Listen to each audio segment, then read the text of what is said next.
गुण है संसार में, और हर व्यक्ति के शरीर में ये तीनों गुण रहता है। प्रत्येक मनुष्य के शरीर में यह तीनों गुण विराजमान रहता है। होता क्या है, बोले वातावरण प्राप्त करके वह फलता और फूलता है शरीर में। जैसे कि आप समझो कि अब 3 दिनों तक आपके यहाँ शिवरात्रि पर्व पर कथा का आयोजन है। सुबह सुबह पंडित जी गणानान्त्वा गणपति गुं हवामहे प्रियानान्त्वा प्रियपति गुं हवामहे करना शुरू कर देते हैं। कल से सुनाई देगा। तो वेद मंत्र आप समझते नहीं हो, लेकिन वह जो कर्णरंध्र में जाता है वह संपूर्ण, जहां तक वो आवाज वेद मंत्रों की आवाज जाती है वो स्थान पवित्र हो जाता है, वह वायुमंडल पवित्र हो जाता है। बोले महाराज यदि वायुमंडल पवित्र हो जाता तो फिर कोरोना क्यों आता, फिर व्यक्ति बीमार क्यों होता? फिर यदि वायुमंडल पवित्र हो जाता तो फिर जो है यहाँ सब कुछ क्लियर हो जाना चाहिए, यहाँ कुछ होना ही नहीं चाहिए।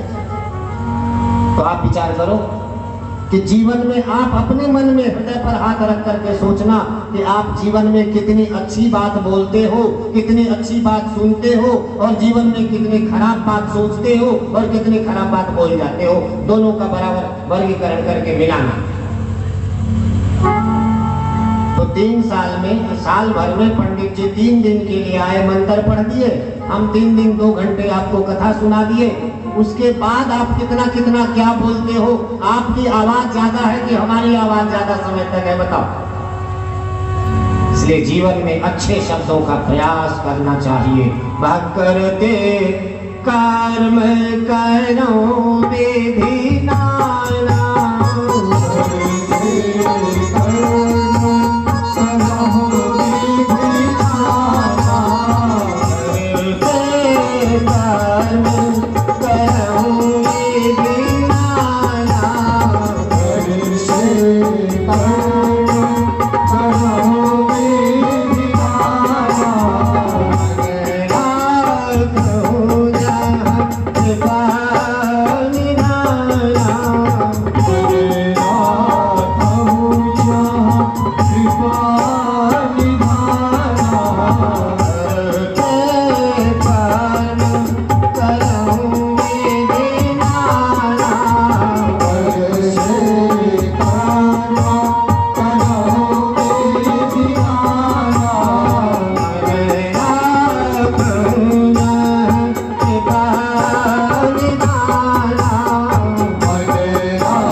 हरियाणा में एक जाट था और एक जाटनी थी।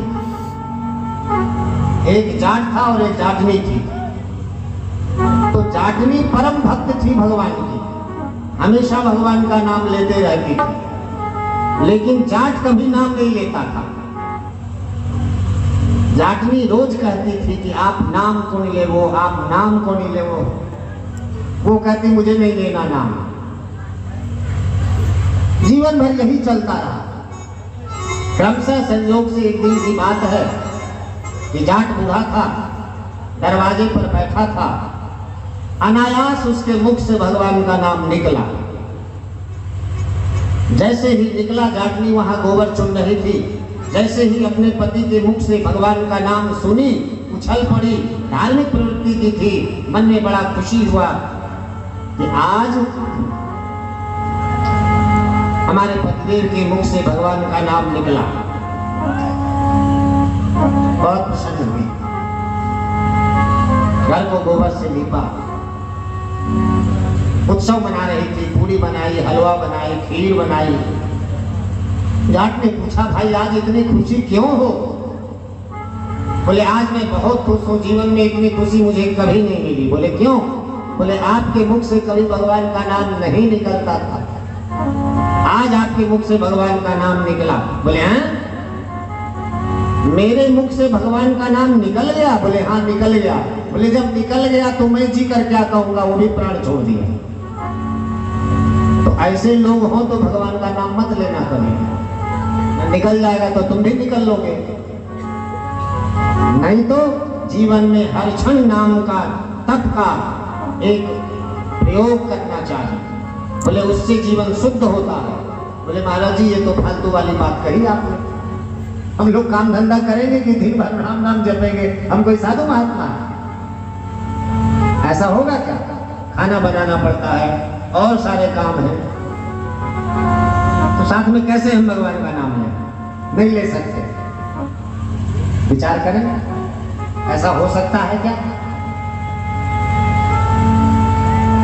कैसे समझा जाए इसको कि आपका छोटा बच्चा